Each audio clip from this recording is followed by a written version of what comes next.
Ladies and gentlemen, welcome back to That's So Fringy podcast. I'm your host, Rick. And I'm Kristen. And we are back with another JFK Assassination False Flag Part 3. We're just excited to get this last part out to you guys because we've been building up on this. We've got a lot of good feedback about all of these episodes. And, you know, people are saying we just want more. We want more of these series. And so we're going to continue to do another series right after this one. And stick around after the episode. We'll tell you what we're going to do for our next series. We've got feedback from people, input from all kinds of people, and this is what has been decided on. Yeah. The people have spoken. That's right. The people have spoken. So we're going to continue in these series, but for now, we're going to finish up this one, and we've got a lot to cover. So we're going to jump right in because there's just so much. And, you know, you guys will remember we're going through the official narrative. We're also going through all the conspiracy type stuff. And we went over last time all of the angles and the directions of the shots and the who's and where were they and the wounds. And we're going to get more into the wounds tonight because, you know, after JFK went under that underpass, he went over to Parkland. And then there was a lot more stuff that happened after that. So we focused a lot last time on Dealey Plaza, but now we're going to get into kind of what happened after that. But first, I wanted to show you guys the Zapruder film. We talked about it in the last 2 episodes, but this time we're going to actually watch it really quick. And I think you guys will see, I'm going to start to slow it down for you so you can actually see frame by frame what's going on. If you've never done this before, it's just really interesting. So we're going to go ahead and get this going here. So you've got JFK coming around that corner. Now we talked about this Dealey Plaza, how it went around that J turn. Well, that's that J turn right there. We talked about the significance of that turn on the entire route because it was like a coming back on itself, like a wraparound corner. That was the slowest that the motorcade was going through the entire route that they took. Yeah. So that J turn is right there. And that's that slowest part. And you can see it kind of jump. The video jumps, which is really weird, right? Mm-hmm. This is how you know it's been edited. This is framed, one frame to the other frame. Obviously, there's something taken out. Yeah. So that J turn right there is where that first shot supposedly was that hit the back bumper. And so that would be right there. And maybe it was somewhere in there that they didn't want you to see a reaction of somebody or a sound or whatever it was, but that part got edited, as you can see there. And then as you go frame by frame, you get about to this sign right here. You guys see that sign. Now, we've mentioned this before in these series. We're doing a lot of visual stuff. You know, we're going to try to do our best to, you know, help you guys in the podcast listening world, right, to kind of see what we're seeing on the screen. So what we're looking at right here is he's coming down the street that he gets shot on, and there's a sign that appears. And for those of you that have seen the Zapruder film, you know he goes behind this sign, and everything appears to be fine when he's on the one side of the sign. But when he comes out on the other side of the sign, this is where they believe the grassy knoll shot was hit. In that throat shot, the one right above the necktie. We're going to talk a lot more about that shot, or that wound, I should say. Mm-hmm. So that would have come from Harrelson at the grassy knoll. So you can see his arms start to go up to his throat right there. That's what we've talked about many times. Mm-hmm. We showed the picture of that and everything. And so that's the point where you can see him putting his arms up. And then as you go forward a little bit more, you can watch Connolly. Watch his face. It right there, you can tell he just got hit by something, right? His mouth opens up a little bit. Like and a surprise / pain look on his face. Yeah, he makes like an anguish face right there. Something hit him right there. So that's how close together those shots were, because his shots came from that barrage, right? So if Kennedy got hit, so going back to the single bullet theory, right? If this is where Kennedy got hit and it came through his back, out his throat, and then hit Connolly. Connolly didn't react for a while. It was too long. If you look at the frames, the reaction. Yeah, exactly. You go backwards and you see Kennedy put his arms up right about as he's coming from behind this sign, which is at about 13 seconds on the Zapruder film. And then he puts his arms up. Now you can see Connolly's still facing forward right there. Mm-hmm. Mm-hmm. So Connolly hasn't reacted to any type of... So if Kennedy has been shot in the neck and he has a very clear, definite reaction, I mean, arms coming up to his neck and then holding him there for seconds. Yeah. Connolly would have had a reaction before that if that same bullet had hit him. Yeah, exactly. He's sitting here still just like... Yeah, he wouldn't have been just hanging out, looking forward like he is still, because that bullet would have gone through Kennedy right there. It's already gone. It's already gone. Yeah. If he's reacting to it, it's already gone. And so so the bullet's already gone. Plus his brain has processed, we've been injured. Then the arm movement going up, that bullet would have been through McConnelly at this point already. Connolly, yeah. And so you go forward a little bit more, and that's about where he reacts right here, a few frames forward, right there. So 14 seconds. Now he's hit. And then you can see he gets hit multiple times because he like writhes in pain and twists. And then this is where the Zapruder film gets kind of weird because it goes down. And I think Zapruder was trying to figure out, maybe looking over his camera, trying to figure out what was going on. But it goes down for a second, and then he adjusts almost right as Kennedy is shot. And I apologize for any goriness that you're going to see in this podcast tonight as you go through and you look at these images and the things that we have to show you in order to put this investigation together. But right. We probably should have put a disclaimer at the beginning. There's going to be the video. There's going to be autopsy photos. There's going to be stuff in this one that is, if you're squeamish, maybe just listen. Yeah. So there's a few things that you may not want to see. They're going to be in here. In order to understand the full complexity of this story, though, unfortunately, these are the things that we have to look at. And, I'll also say, we've been desensitized to this stuff, right? This was the first time that most of the American public were seeing this on national TV for the first time, this type of gruesome, gory type stuff. And then it got worse from there, right? And now our generation, I mean, we see this on video games, we see it in TV and movies. And I mean, this is like no big deal to us now. So we, unfortunately, right, we've gotten so desensitized, but we just like to give caution in that way. So moving forward, you see that there is that initial hit there, and then his head goes backwards. So we're looking at Kennedy now being shot from that last shot. And I know we talked a little bit about the storm drain where we believe that shot came from. We'll talk more about that in just a second. But we wanted to show you this Zapruder film so that you can watch it in slow motion. The body mechanics of how Kennedy's body moves. So if they're saying he was shot in the back of the head from a sniper behind him, he would have gone forward, right? Yeah. And then probably slumped to one side or the other. In this film, it's very, very clear that his head went to the back and to the left side of his body. Right. Which is the opposite direction he would have gone had he been shot from the back. Yep. So he's back and towards Jackie. So that... Right, he almost falls into her lap. If he would have been shot from the back, he would have went, as Kristen said, forward into his own lap and landed forward.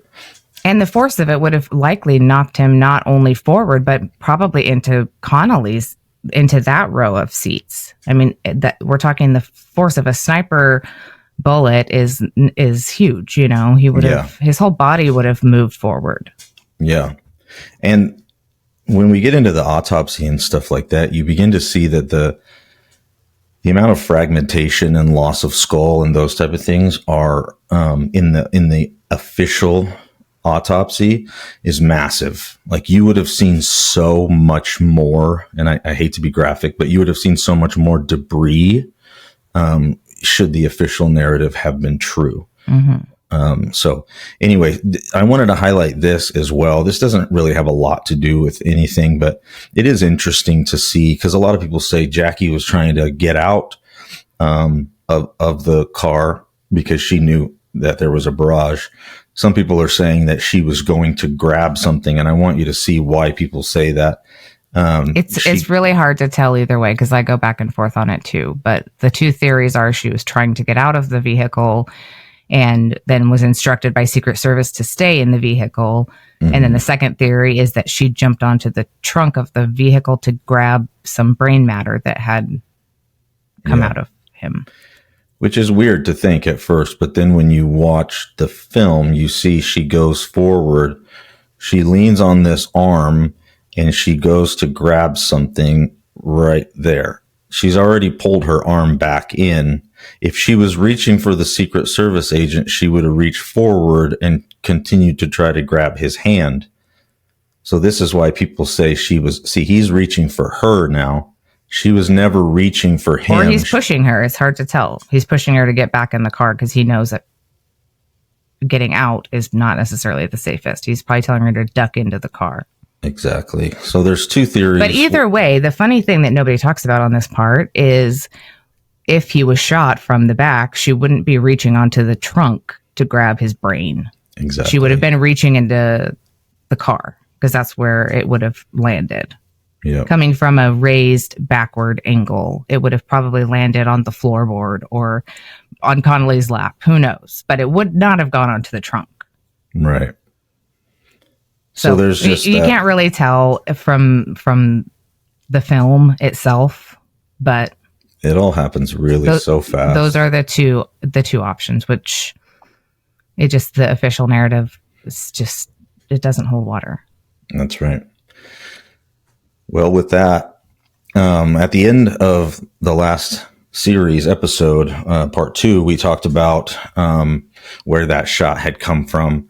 And we talked about how it was from that storm drain area. This was the last slide that we had on the last one. And we showed that the motorcycle cop is actually looking down in that direction, and that the angle really fits with the direction of his head movement and the motion of his body. How his body mechanics would have gone. And this is actually a very popular theory among a lot of conspiracy theorists, but it gets watered down because the evidence is there, but a lot of people dismiss it because there's been a lot of preconceived notions and a lot of movies and a lot of books. And like we said, there's thousands of books about this day, and it can get really convoluted. But if you really look at the science and look at the angles and everything like that, we believe this is the one. And there's more reasons than one, because there's this guy.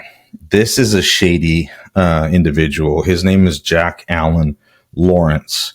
And you'll see this motorcycle cop here in the bottom corner. He's looking down at this storm drain. I drew a line so that you can kind of watch where his eyes are going. And there's that storm drain.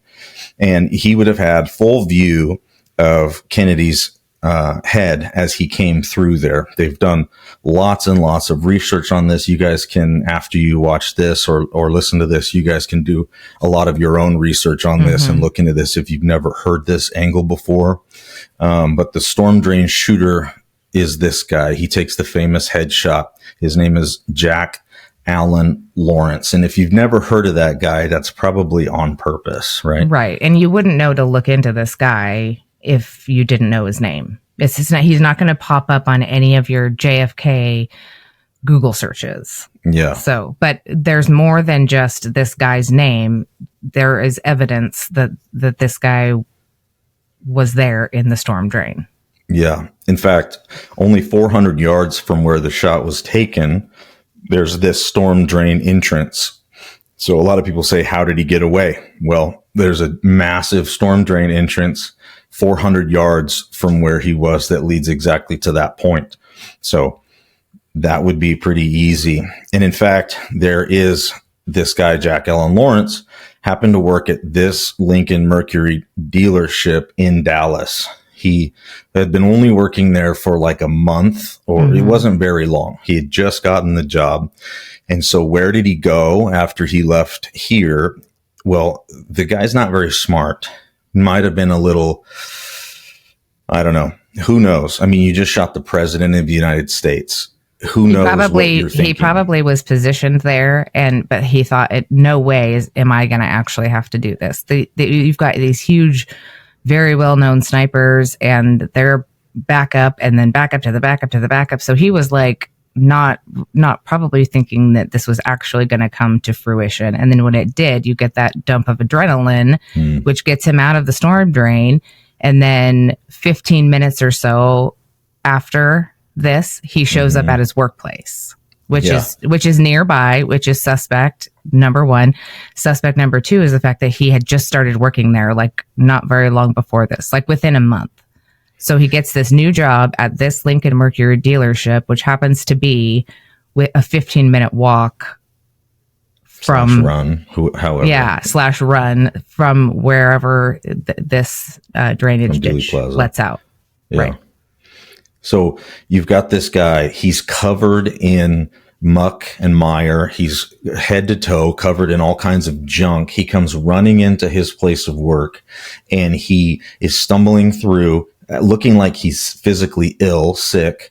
You can imagine what it's like in the people that saw him, obviously being in a drainage ditch, there's all kinds of stuff in there. It's not just water that comes every so often. There's twigs and mud and poop and all kinds of animal debris and dead animals. And I mean, if you've never been in a storm drain, they are disgusting and they stink really bad. So he comes out of there, makes it to his work. Everybody's looking at him like, what's going on? He rushes into the bathroom, throws up all over himself, throws up all over the bathroom.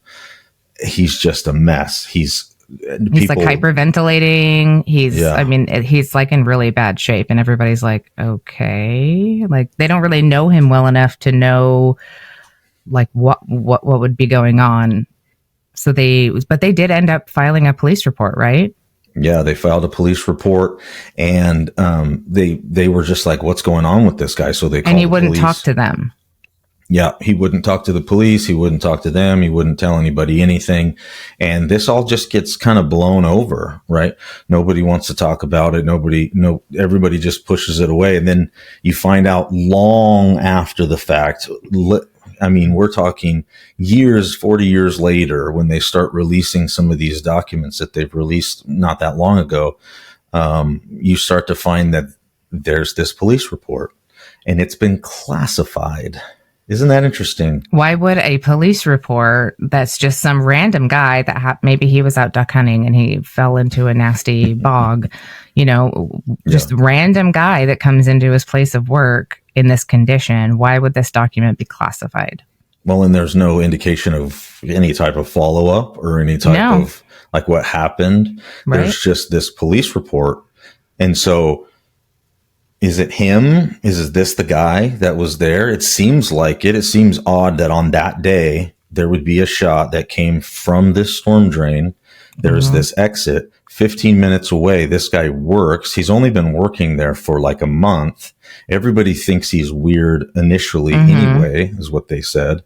And they also said that he came in throwing up on himself, covered in muck and mire, went into the bathroom, was being weird, wouldn't answer any questions. Changed his clothes. He put different clothes on. He had also, another thing that was relevant was he had borrowed a car from this place and had used it the day before. And he had called in sick to work this morning. And when he showed up, that was another thing that was weird. He had called in sick, and they were like, why are you here?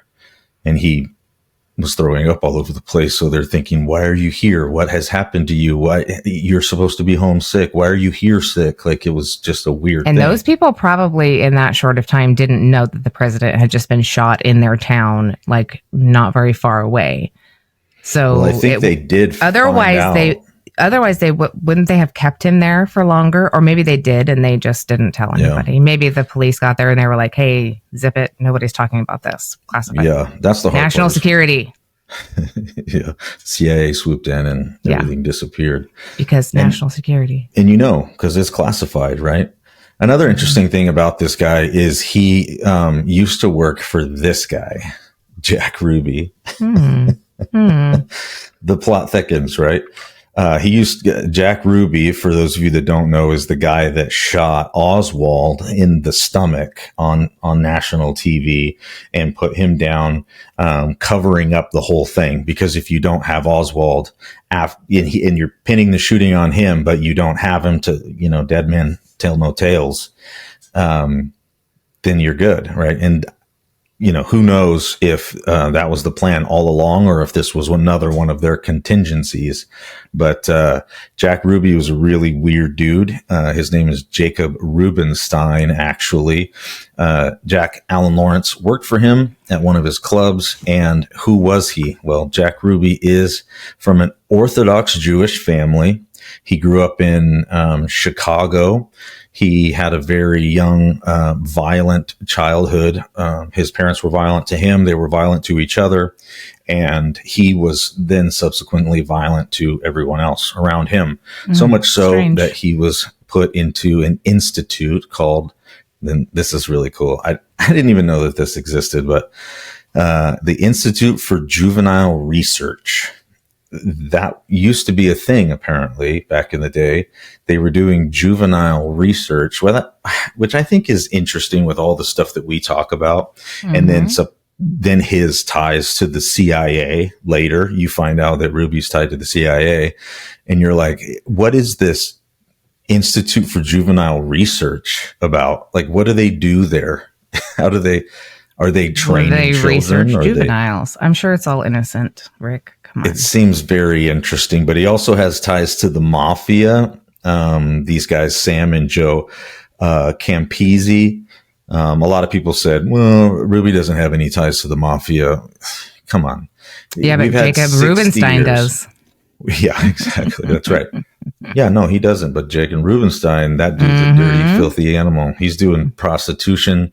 So the theory is that this guy grew up in Chicago. He knew these guys from his childhood, and these guys were the Sam and Joe Campisi were lieutenants for this higher mafia boss in Chicago. And so the theory is that when he was up in Chicago, he made these, these ties back and forth with the mafia, and then they actually sent him down to Texas, because now he's in Dallas, right? Sent him down to Texas to set up all of these nightclubs and run prostitution and drugs. And this is how these CIA agents and all these guys get paid off. Is they're like, come to Dallas, do this small job for us, and you can have all these women and all these drugs and all this stuff. You just got to do this one little thing, because everybody just has one little job.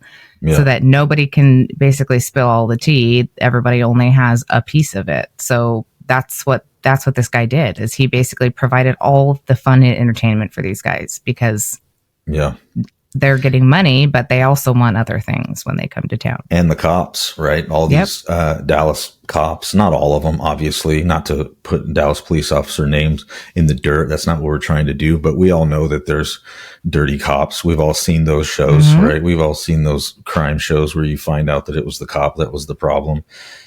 We're not dumb. And so they had a hand in it, but there was a lot of police officers that were involved in the research they found. They were just going there and hanging out at his clubs, and he was providing prostitution and drugs and maybe even information sometimes. Maybe he was on the books as an informant sometimes. Who knows? But that was Jack Ruby. Right. So just to button this whole part up so we can move on, because there's so much information. The guy that we proposed to you guys was in the storm drain that actually is the one that shot Kennedy in the head. He was formerly working for Jacob Rubenstein, who is this Orthodox Jew, whatever you want to call him. Yeah, it's very interesting how the Jews always keep popping up everywhere. You can call me an anti-Semite all you want, but it's very interesting how the Jews keep popping up everywhere in conjunction with Mossad and CIA. And but it's not anti-Semite because Jewish people as a whole is not the problem. It's this very small sect of Jewish people. Yeah, those that want to rule the world and right. are anti-God, the synagogue of Satan, you could say. But moving on. Anyways. Any whoosies. So we know who the shooter is. We know that he worked for Jack Ruby. We've seen all the angles. We know who's all involved. We know that this is a government inside job. It's a mafia job. It's a CIA job. They're all connected anyway, right? In 2024, you've learned that by now. They've been connected for a long time. There's been this deep state, and then there's been these others that have been trying to get rid of the deep state, and it's been a battle this whole time. And so in order to understand kind of where this goes afterwards and where the conspiracy gets really weird is in the medical assessments, because the Parkland doctors and the Bethesda doctors are saying two different things. So as we said before, these are graphic pictures. Please, if you have children watching or you don't want anybody to see this, please tune out now. But if you're just listening, here we go. So here's some pictures, and these are the initial assessments from Parkland Hospital. So when I put these pictures up there, I want everybody to know this is just Parkland. Yes.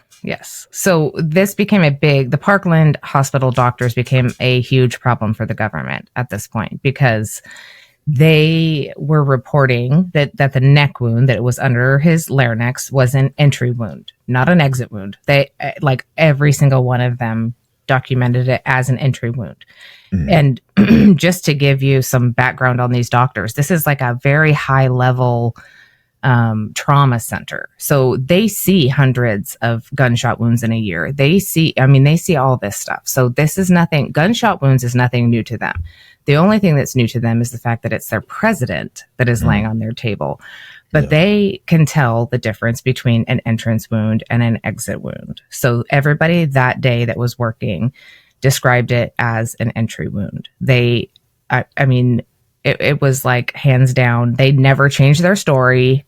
Their physical handwritten documentation, there was video documentation, everything said the same thing. So there's a lot of different doctors that saw him that day, but there was a couple like this Dr. Ronald Jones. He was the chief resident at Parkland in 1963. So basically the way that he heard about the incident was over the loudspeaker. So the loudspeaker in the whole hospital comes across and says, the president has been shot. They're bringing him to the emergency room. So that was kind of how they rallied the troops, like, oh, we got to get down to the emergency room. So he ends up running down there. And again, they treat hundreds of gunshot wounds every year. There was nothing out of the ordinary there. Yeah. So he makes a quick assessment, notes that he didn't think that the injury was survivable, but because of who it was, they were going to begin resuscitation anyway. So that was his first assessment was there's no way this guy's going to survive. He might not even be alive at this moment, but we're going to start resuscitation, which they probably wouldn't have done if it was anybody else. So in starting to begin the resuscitation, he notices a very small wound in the front of his neck, just above his shirt tie area, basically where his tie would be on his shirt. And it was visible with the president still clothed. So when he came in, his clothing was still on, but you could see that little hole right above there.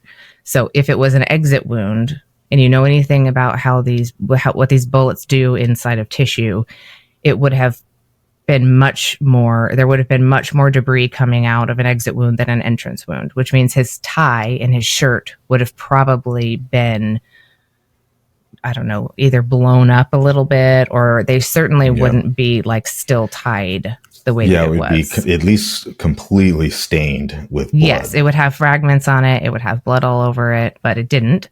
There was just that little tiny dot wound. And then he noted that he had a wound on the back of his head. He said it was like the back of his head was gone. Was kind of what they said. And it was more like it was very clearly the right backside of his head. Yeah, as you see on that picture, This is basically what the Parkland doctors were saying was. And it would have been a mess back there. it basically entered in here at the front, and then, in their opinion, blew out the back right here on this right side of his head. And so this would be filleted down like this, and then that would have blown out the back. So back here would have been a big mess. And that's interesting to note, because when we get into the official pictures over at the Bethesda, you're going to see a little bit different of a angle. A little different story. Yeah. So there was another note that this doctor had made, that Mrs. Kennedy she wasn't showing any emotion, and almost gave off the impression that she knew that this was going to happen. And that could have been, I mean, imagine being the first lady. You never know when your husband's going to, whether you guys know this or not, look it up, but there is so many assassination attempts on every president, every single president, because there's always a wacko out there on either side, you know? Yeah. So maybe she did know that it was going to happen just because she was the first lady. Maybe she knew because she knew ahead of time. Either way, she ends up handing a large part of his cerebrum. She just hands it to this Dr. Jenkins, because she's still holding it in her hands. So whatever she picked up on the back of that trunk, she was still holding it. So she hands it to the doctor, which he thought was kind of strange, because most people would have dropped it, or would have, like, the first time they walked into the hospital, they would have set it on a table, or, you know, she's just still holding it there in the emergency room. So anyway, so she hands him basically the back of his right cerebrum, which was the part that looked like it was gone when he looked at it. So then, while he's on the table, the right half of his cerebellum, which is a little bit higher up, ends up falling out of the same hole. So there's debris falling out of that hole. And then within 10 minutes, they had hooked up an EKG machine that was a straight line, which, if anybody knows anything about EKG machines, that's going to be checking for a heartbeat, which means that he was flatlined at that point, which he probably was when he came in, honestly. Sure. So then, so they hook up the EKG machine straight line, and then a large man with a badge, is how he described him, approached him and said that he was with the FBI and he needed to call J. Edgar Hoover and tell him the condition of the president. So he walks up, says, I need to call J. Edgar Hoover and tell him the condition. That's the very first person that approached this doctor. Could you imagine and then there's, that? That's so weird. So then there's another man that's right behind him, and he said he was with the Secret Service and he needed to call Joseph Kennedy and tell him the condition of his son. It's almost like they were fighting to see between the FBI and the Secret Service to, like, I'm more important because I have to tell his dad. Well, I'm more important because I have to tell J. Edgar Hoover. Like, it was this weird situation. And he's like, okay. And then Mrs. Kennedy several times said she didn't want him pronounced dead until the priest arrived. So what did they do at that point? Beep, they just turn off the EKG machine, because everybody's looking at this flat line and knows what that means. But she was, like, insistent that he's not going to be pronounced dead until the priest gets there. So here's just some of the other doctors that were there and some of the things that they had to say. So this Dr. Lawrence Klein, he was a third-year medical student. He reported that when he heard the president was shot, he's coming to the emergency room, he thought it would be like John Wayne. Like, he'd be sitting on a gurney saying, it's only a flesh wound, and he'd be fine. You know, he thought that it was going to be this, like, not that big of a deal. He was definitely not prepared to see what he saw when he walked into that room. So then we have this Dr. Joe Goldstrich. He was a fourth-year medical student. He was in charge of getting the defibrillator to the trauma room 1, which is the room that he was in. And same thing. He could see and documented the small wound in the front of his neck, because that was, we'll talk about this a little bit more later, but they didn't actually roll him over at all when he was at Parkland, because he was very clearly dead, and they didn't feel the need to, they weren't performing an autopsy. So the autopsy is when you would roll the body around and do all of that. So they were looking at the head wound and they were looking at the neck wound, but they did not turn him over when he was at Parkland. So from what they could see, he documented the same thing, small wound in the front of his neck. Then there was this other Dr. Kenneth Salyer. He was a first-year resident. He said there was no movement or expression on his face, and his eyes were open and fixed.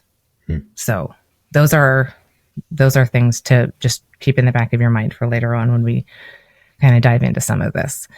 So there's this other Dr. Robert McClelland. He was the assistant professor of surgery, and he explains that Dr. Jenkins was holding Kennedy's head, and he quietly, turns to Dr. McClelland and says, "Last rites, last rites." So they knew the gravity of what was going on. And then once the priest arrived, he read the last rites, and he leaned into Kennedy and said, "I forgive you of your sins." And so then at that point, Mrs. Kennedy asked a question that they couldn't hear, like the doctors were too far away, and she leaned into the priest and asked him a question. But then the priest said, "I've given him conditional absolution." And then Mrs. Kennedy, they said she made like a grimace, like kind of a pained look on her face. So Rick, what is conditional absolution? Well, I mean, for a Catholic person, what does that mean? I think she was looking for him to say that that he was okay, that he was going to heaven, that he was okay. He had done enough. And this is the really weird thing about Catholicism, and don't hate me for any of you Catholics out there. There's a lot of things that don't line up with the Bible, plus the Roman Catholicism thing and being connected to Rome. And there's so much that, if you're a Catholic, I love you, but there's a lot of things that are just, we need to talk about as friends. But for these last rites, basically, for this guy to lean down and say, "I forgive you of your sins," first of all, he's a man. He can't do that, which is very interesting that he would even say that. But that's kind of what they believe. And these are some of the things that I don't agree with. And I've said on other podcasts, you don't say or call anybody father. It's clearly in the Bible, but they do that all the time. So she's waiting for this priest to come in because he was Catholic. His family is from Ireland, Irish Catholic. And so, he was giving those last rites, and he didn't give her what she wanted to hear, which was that he was going to heaven.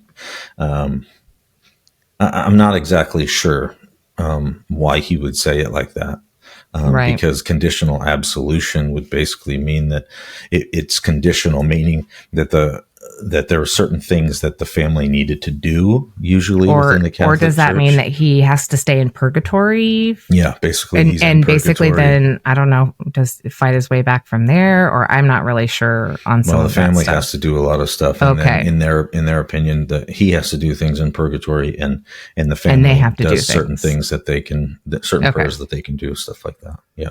Okay, so the priest, tells her, I've given him conditional absolution, and then she did what they call a ring ceremony, where she took off his ring and put it on herself, and then she took her ring off and put it on him. So she exchanged their wedding rings, and then the doctor said she, stood at the foot of the bed for a little bit, then she leaned down and kissed his bare foot and left the room, and that was it.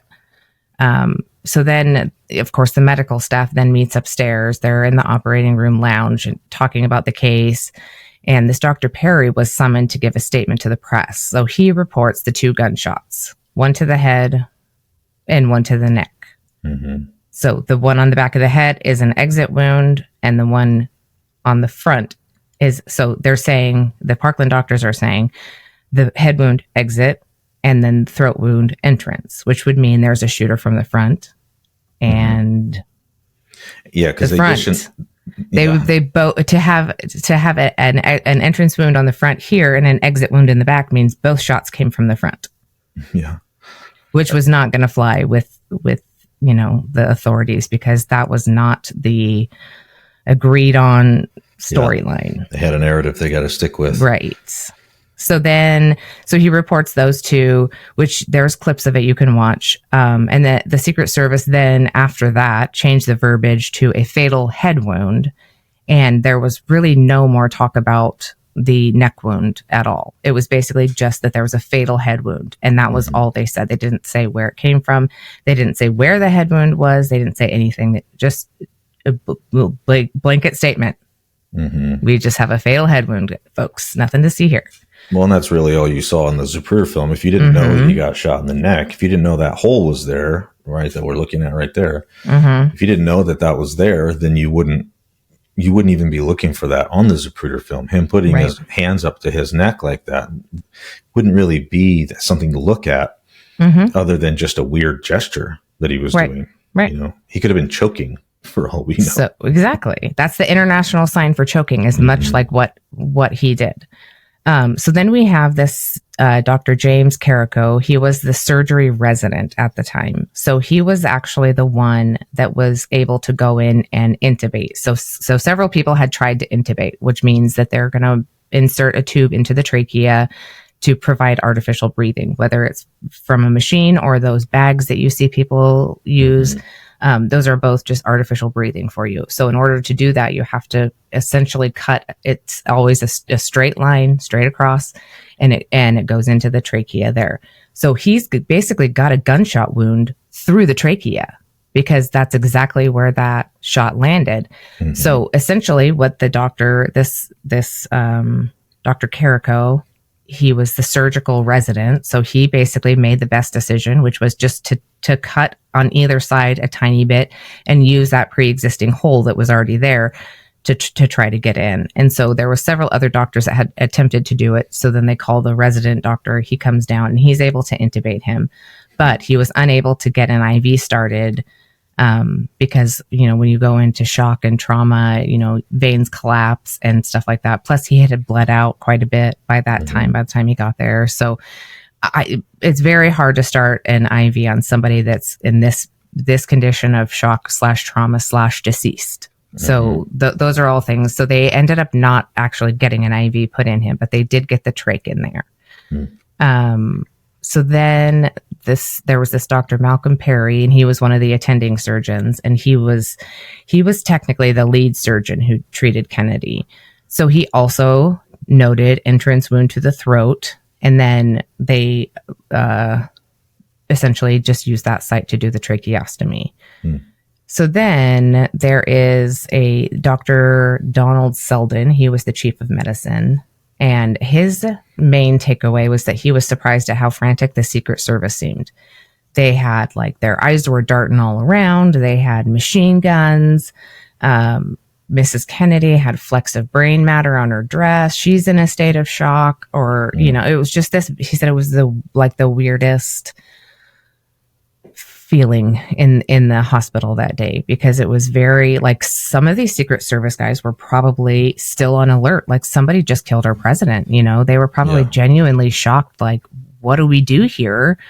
Even though this is literally what they're trained for. They're literally trained to protect the president. And here's what you do in the event of an assassination, or in the event of an attempted assassination. And this is probably not the first time they've had an attempted assassination, because it happens very frequently, much more frequently than I ever realized. Like, I just read a thing that Melania Trump was, she ended up, somebody tried to, like, poison her by putting some kind of substance on the outside of her nail polish bottle.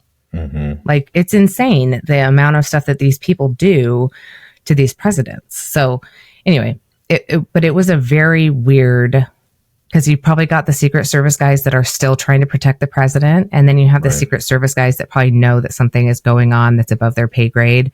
And so they're kind of looking around for, like, okay, we know what to do officially, but this is not an official situation because we know something else is going on here. So maybe that was some of the confusion that everybody felt. I don't know, but it was a very weird.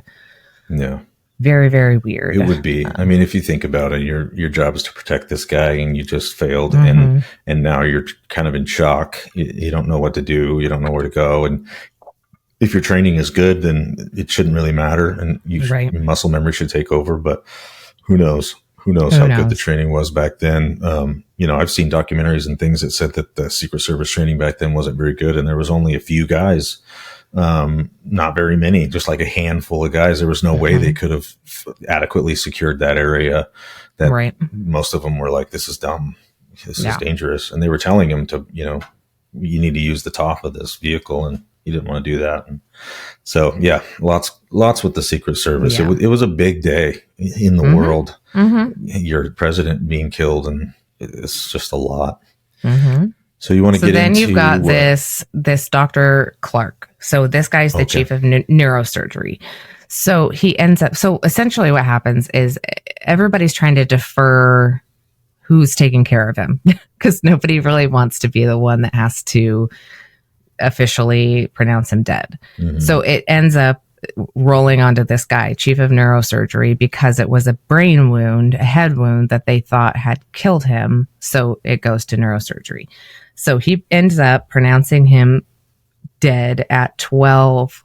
No, so the actual time of death that's recorded in all the paperwork is 12:50, but the actual recorded time of death they put at 1:00. Mm-hmm.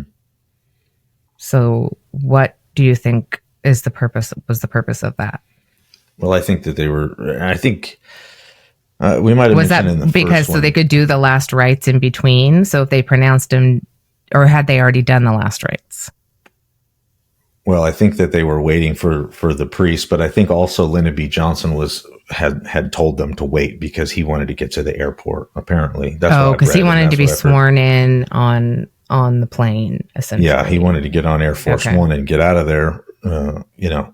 I mean, LBJ, we know you were in on it, fool. Come on, we know that you were in on it, and we'll talk more about that later. But he wanted to get out of there. Gotcha. So then we go to this Dr. Earl Rose. So he's the forensic pathologist and the medical examiner that is there for Dallas County, essentially.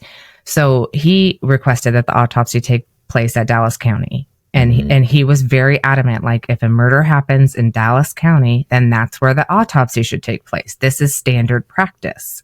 Yeah. So he was very ready and willing to do this autopsy. So he's sitting in his office chair, and he sees a procession of people, including Mrs. Kennedy and Kennedy in his coffin and several Secret Service men as he's sitting in his office. So then he tells the Secret Service that legally, if a murder happens in the state of Texas, then the body is legally required to have a postmortem exam. So he says, even if you don't let me do the autopsy, I at least need to do a postmortem exam because he's been murdered in the state of Texas. So he's trying to say, this is the county. Also, this is the state. Like, these are two things that if you're not going to let me do the autopsy in this county, at least let me do the postmortem exam in the state. And so their voices are raised, they're arguing. And then essentially there's a Secret Service officer that walks over to Dr. Rose, puts his hands under his armpits and gently picks him up and moves him over against the wall, then shook his finger in his face, and then basically turned around and walked out of the hospital with the president. Pulled his man card out of his back pocket and slapped him on the butt and told him to get on. Literally picked this doctor up by his armpits like a child and moved him, and then wagged his finger in his face and walked off with the president. So the president was gone within like 30 to 40 minutes of him entering Parkland. He's gone, which is unheard of in a situation like this. Like, there's so many things that they did that was against protocol. It's unreal, actually. Yeah, and I want to look at something really quick before we go forward. Also, if you haven't noticed, Rick doesn't have any hair. He's fine. He was not a burn victim. He is not on chemotherapy. He just decided to shock everybody and shave everything off of his head. He does still have eyebrows, but for now, we don't know if those are going to last. I'm in disguise, guys. Don't worry about it. He's deep underground. I'm undercover. He knows he's on a list somewhere, so he's like, I got to change it. You got to change it up. You got to. So this guy's not on the watch list. I'll tell you that. Nobody's scared of this guy, babe. Nobody's scared of this guy. That's cute. Let's see. So this is what I wanted to show everybody: the tale of two caskets. Right?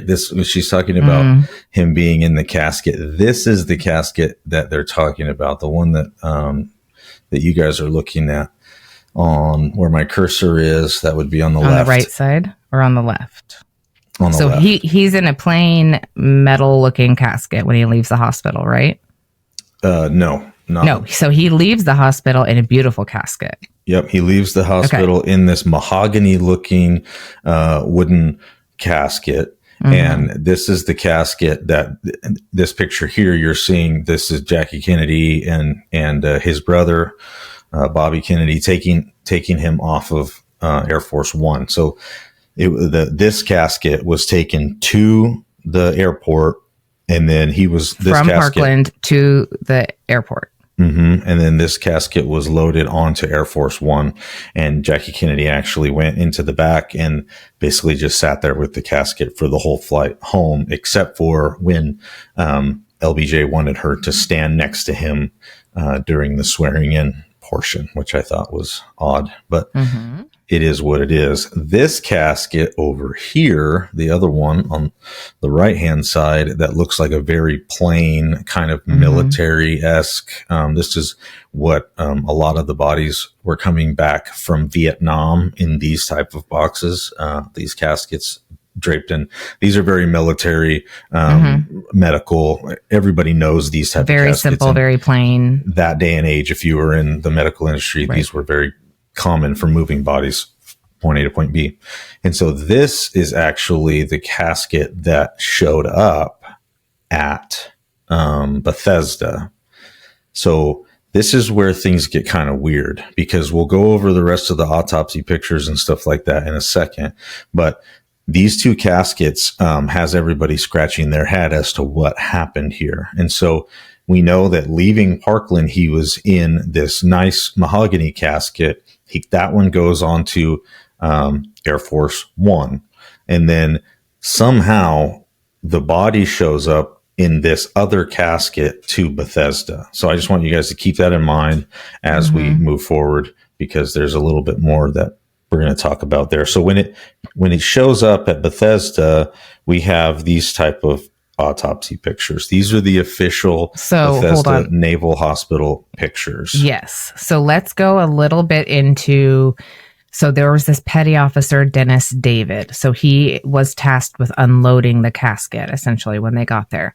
And this is a quote from him. He said, "As I recall, it was a black unmarked ambulance, and we offloaded a casket, and it was carried into the autopsy room.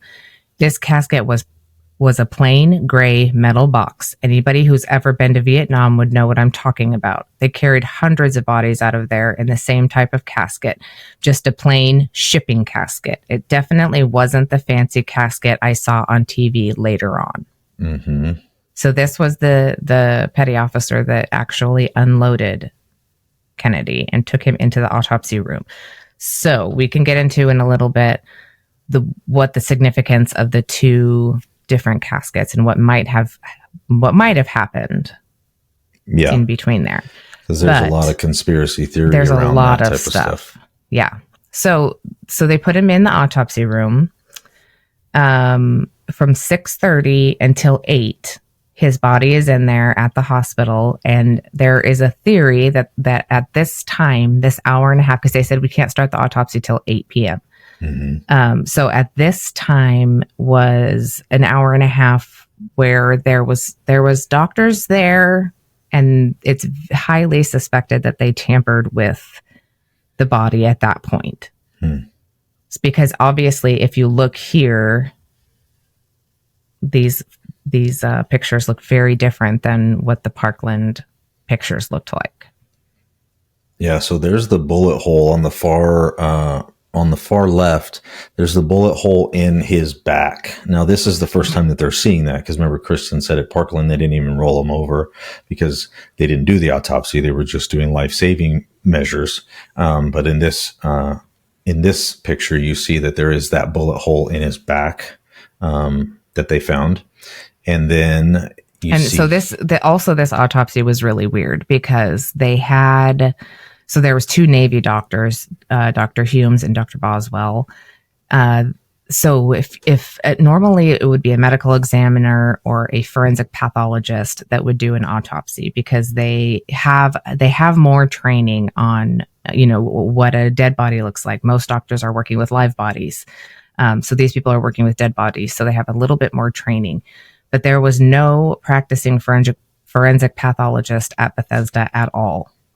So they had these two doctors go in, and the entire time they were getting called out of the room. So in this autopsy suite, as you've probably seen on TV, there's surgical suites and autopsy suites that have a viewing area.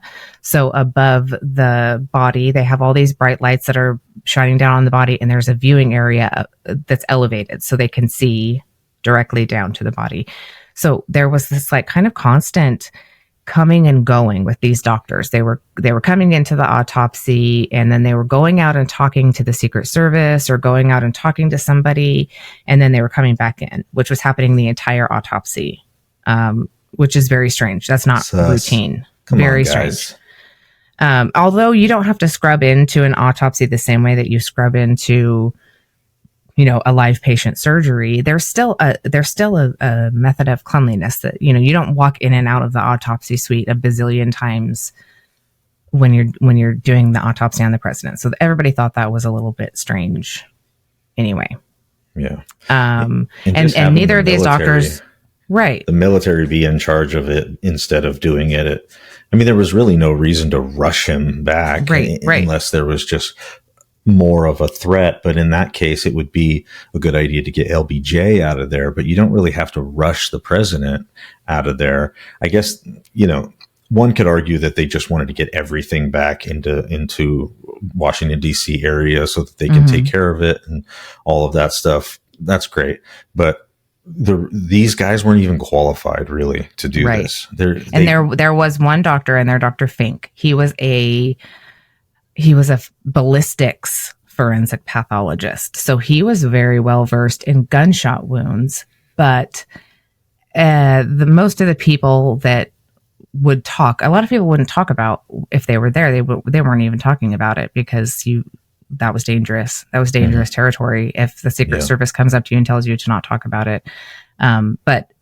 So using Navy doctors or military doctors, another thing is that they're under the control of the military industrial complex. So not only are you do what your higher ups tell you to do, but they also threaten them with, a court martial or, there's ways that they have of controlling these doctors in a way that these Parkland doctors didn't have. So like the worst is going to happen for a regular doctor if they buck the system and decide they don't want to do what they're told. Well, they might get fired, but they're not going to get put in jail. They're not going to get put in or the brig or whatever.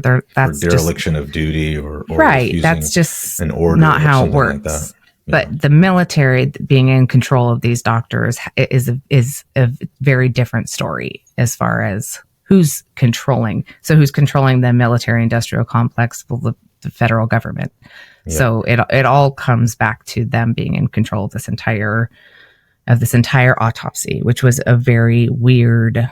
Some of the lower guys that were in there did talk a little bit. There was especially that one petty officer. He did come out and say like, this was weird. This was not routine. There was nothing about this that was routine. So anyway. Yeah, these pictures just show you that it doesn't even make any sense. The angle's off, right? We saw the front of the side of his face fillet back from the Parkland doctors and their pictures that you got from there. And then you also have pictures, the video, the Zapruder film where you saw that side of his face. Very clearly it was the side of his face. But then these pictures that they're coming up with at Parkland are very weird because it's showing the top of his head popped off. Remember at Parkland, they were saying it was this back bottom. It was the right cerebellum. Yeah. In fact, there's so many pictures on the internet or film that you can see these doctors in the interview. They're saying very distinctly it's in that back bottom corner. They even drew it several times. The surgeons, the guys that were there, they drew it. They put the hole in the front temple and then the back bottom of the head. And if you look at these pictures, these official autopsy pictures, they're showing the skull popping off at the top. And then they're showing back here, which happens to be the right back side of his head where Parkland said, it was gone, right? And things were falling out of this section. Well, he's got a full head of hair right here, and they're working with, brain matter and stuff up here at the top where their hands are. Right. And so there was this hospital corpsman, James Jenkins. So he was in there for the autopsy, and he said at 8 p.m. the autopsy began and the brain was taken out and there was no bullet fragments at all in any of the brain tissue, which would be unheard of. If a gentleman was shot in the head, there would be fragments of all kinds of things in there, but there would certainly be some bullet fragments, I would think. Mm-hmm. So was the brain removed between 6:30 and 8? Was it a different body? Who knows? We have some theories we're going to go over at the end. But so then this Dr. Humes essentially goes, oh, the brain fell apart in my hands. Like all of a sudden, he was like shocked that the brain was falling out the back. But we already knew from the Parkland doctors that the brain was already gone. It was that whole side of the brain was already gone. It had fallen out on the table in Parkland. What a lot of people don't know, and this is a fun fact, and I don't even think I told you this. I found this in my research that when he got to Bethesda, he actually had more brain than he did when he was at Parkland. Strange.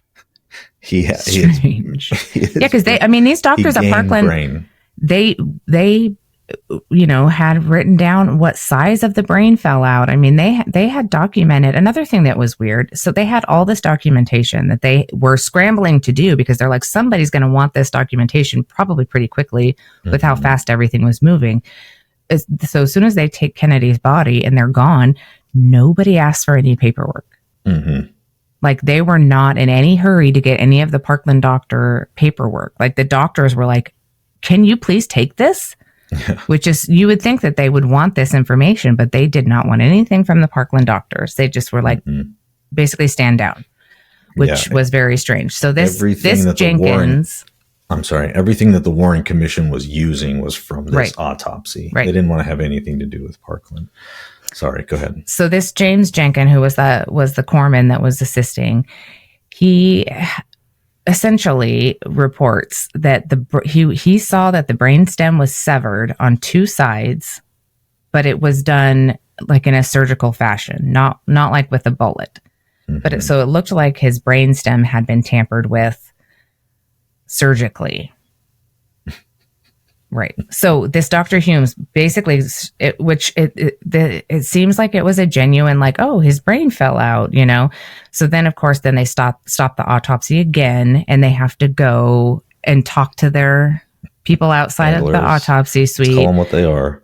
Right. It was like the weirdest thing. So he says it looks like there was brain surgery done in Dallas, which he knew that there wasn't because he was the one that had done the brain surgery already in that between 6:30 and 8. But it looks like there was a brain surgery done in Dallas. And he kind of looks up at the gallery, and then somebody up there goes, was there a surgery done in Dallas? Which they all knew that there hadn't been because these guys had been with him the whole time. It's like it's bad acting. And he'd only been there for 30 to 40 minutes at the Parkland Hospital. So he knew that there was no brain surgery done. But it's like Ding Dong 1 and Ding Dong 2 are like, was there surgery done at Parkland? To make it seem like it's like a Scooby-Doo episode. Did they turn and look at the camera for effect? They stopped. Was there was there blue steel? Yeah, exactly. Oh my gosh. That's so funny. This Humes and Fink, they end up finding a wound on the right side of the head, slightly above the ear and forward of the ear, which was just barely in the hairline. So at that time, Dr. Humes was again requested in the gallery. So he re-enters the autopsy. So he leaves, goes to the gallery after they find this head wound that was forward of the ear and barely in the hairline. He leaves, comes back, and guess area. Right. So you would think he just found this wound. He leaves and comes back, but guess what never happened? They never went back to that wound again. They never looked at it again. They never talked about it again. The remainder of the autopsy, they didn't go back to that wound one time, and it was not included in any of the autopsy reports. Which is weird. So he says something about, oh, this wound on the side here, forward of the ear, blah, blah, blah. Looks to the gallery, and they gave him whatever signal to come in there. And then he comes back and never, ever, ever goes back to that wound area. And it's never discussed, and it's never put in any of the autopsy reports. Yeah. Why? These guys are so stupid. It's like they're playing catch up. Mm-hmm. It's like brief. I mean, don't get me wrong. They're trying to do all this on the fly. This is how stupid they are, but they've gone really big, and now they've got to cover this up. And now they keep bringing this guy back and forth, or these guys back and forth out of the room like some carnival show, when they should have just pulled him aside at the beginning and said, "This is what you're going to say."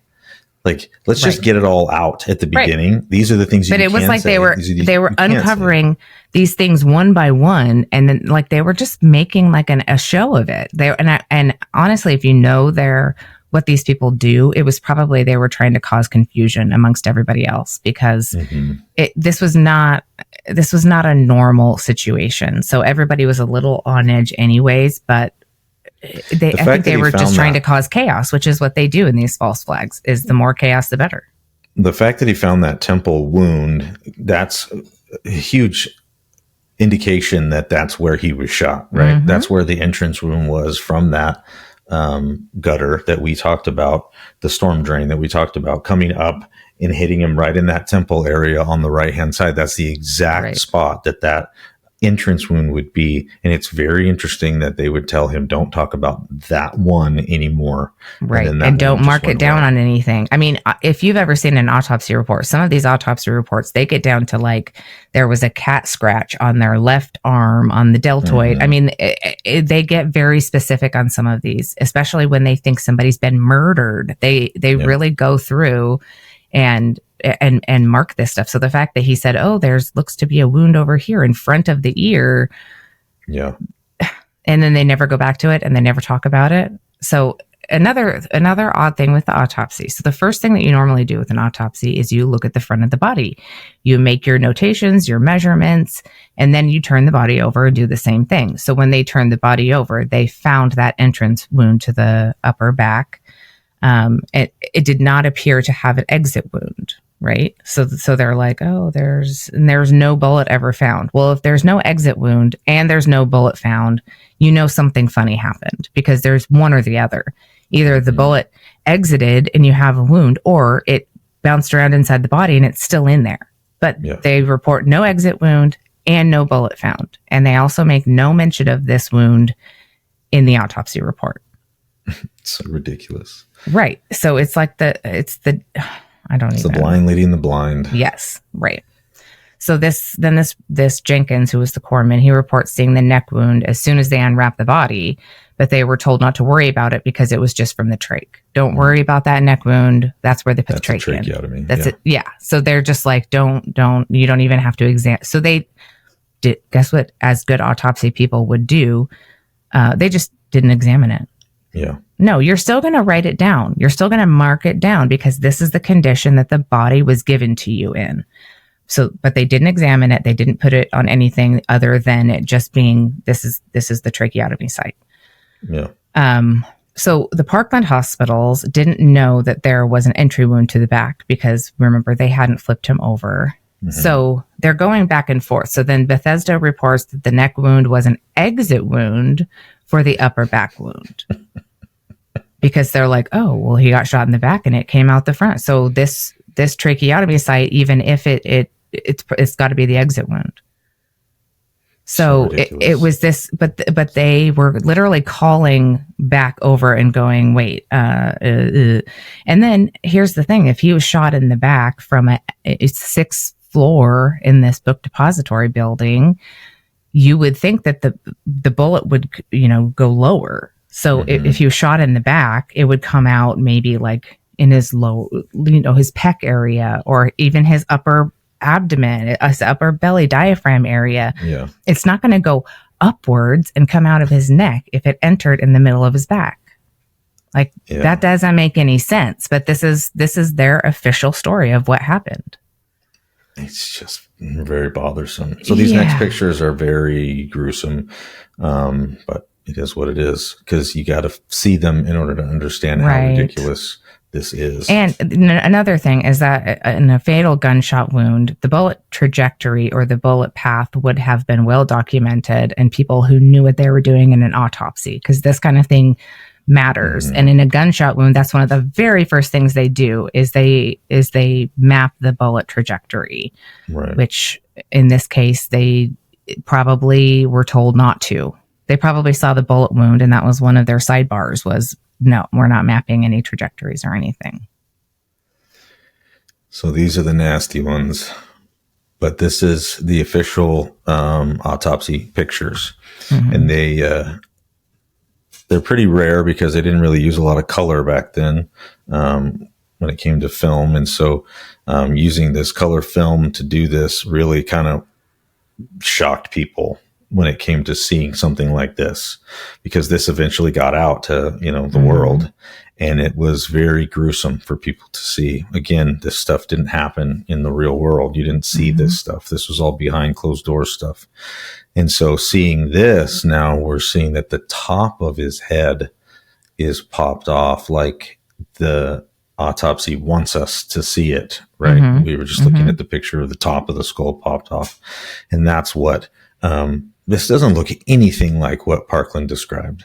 No, not at all. They were talking about the right lower back part of the head. This is the top middle of the head almost. I mean, maybe a little bit onto the right side, but it's really just like a top of the head wound. I mean, you could say that this is close, right? This is close because you see where there could be an entry wound right above the eye there. But this guy was saying that it was closer over here a little bit towards the ear, because he mentioned the ear. He didn't mention the eye. He said it was over by the ear, which would be more temple. You can see that this one is above the eye a little bit, which is a little too high. But they're also trying to propose this as being shot from behind, so the exit of the bullet would have been this right kind of V shape over his eye, right? Which would make perfect sense. It would blow out a lot of, if you did get shot from the back. This autopsy picture makes perfect sense. Yep. And that's what they wanted. And the reason that they wanted it to look like that, obviously, was because that was their narrative. So here's the problem. This is where we run into issues, is on the internet, there's a large group of people that have read books, have done research, have everything. And there's a large proponent of people that say that this is not John F. Kennedy at the autopsy. Wait, we can't do this part yet. Yes, we can. Rick. No, I have a couple more things. He gets so excited about these things. I do. Okay, take a deep breath with me. All right, we'll go through your things. But so a couple more things. This Dr. Humes, who was one of the military doctors, he had a very weird interview where they asked him about the autopsy, and he said the scene in the autopsy room was somewhat like trying to do delicate neurosurgery in a 3-ring circus. So it was very chaotic, which is not normal for an autopsy. But I really want to point out this Dr. Michael Baden, or whatever. He's got a TV show. He's bad, in my opinion. So he's now like a famous, like one of the biggest, forensic pathologist autopsy doctors. He has like a whole autopsy TV series. So he's the chairman of forensic pathology panel for the House Select Committee, which Rick is going to probably go over shortly. But he's part of this House Select Committee, and he notes in his autopsy, so he's going off of the photos and the written autopsy information from Bethesda. He says he doesn't have the information from Parkland in one interview. And then in another interview, he says he does have the information from Parkland. So we don't really know whether he has that information or not. But we do know that he's basically going on the official autopsy, which is this gentleman here. And he says that there was no damage to the right cerebellum, which is a 100% direct contradiction to what all of the Parkland Hospital doctors had to say. Yeah. But if he's only looking at the official autopsy photographs and paperwork, there would have been no damage to the right cerebellum. Look here, it's all intact. Yeah. So, Rick, you probably want to get into the Warren Commission a little bit. Yeah, so the Warren Commission was this commission that was set up, and I think I mentioned this in the other in our part 2. Yeah, I think we did talk about it a little bit. But briefly, the Warren Commission was set up by LBJ to look into this. And the Warren Commission came up with basically this whole official narrative that we're talking about. But you have to remember who all is part of the Warren Commission. Right. And LBJ writes that he chose 7 men that must be above reproach, and their conclusions must be above suspicion. This was a very famous quote from him. But one of the 7 on this committee, which is very interesting, is Dulles. Yeah. So, Rick, yeah, who was this Dulles character? Well, we talked about Alan Dulles and how he was the head of the CIA back when the whole Bay of Pigs thing was going on, and that was what got him fired, right? Lying. So he's fired by Kennedy. Yeah, correct? Lying to Kennedy and misleading him and all of those different things. Kennedy let him go. So the fact that this guy is on here is such a huge conflict of interest, in my opinion. Mm-hmm. He shouldn't have even been on there. He has an axe to grind, so to speak, with Kennedy, if you will. Not to mention, he says, these men must be above reproach and their conclusions must be above suspicion. Well, you're going to put a guy on this panel who just got fired by the guy that's dead. Yeah. For that lying doesn't seem to above him. Reproach or above for lying suspicion. to him and misleading him. Right. Yeah. Right. All of these guys that go on there are snakes, and you just know that because one of them becomes a president later on. Mm-hmm. All of these guys are just, you can look into them. We don't need to go over the Warren Commission a lot because most of it is garbage. Mm-hmm. That's the problem with the Warren Commission is if you go through and read all of that, you're going to find some hidden truths here and there, but most of it is garbage. That's the official narrative because that they wanted to go into. The commission did interview some of the Parkland doctors, supposedly. Mm-hmm. And these doctors basically got together with each other after 20, 30 years after the fact. They ended up finally feeling comfortable enough talking about it. So they did confirm that the commission did interview some of the Parkland doctors, but they all verified that they believed that there was an exit wound to the back of Kennedy's head and a separate entrance wound to the front in the throat. So they stuck with their story the whole time. The Parkland doctors talked to the commission and they all said the same thing. They had the documentation. They had the video. They actually did video recordings of some of these giving their testimony. They did written testimony. They did everything. Yeah. So, Warren Commission and then really it was this Arlen Spencer who creates that single bullet or the lucky bullet theory that we were talking about. Mm-hmm. Which I don't think we need to go over again, but so here's a quote from John Connolly really quick. So this is obviously after the fact, but this is a direct quote from him.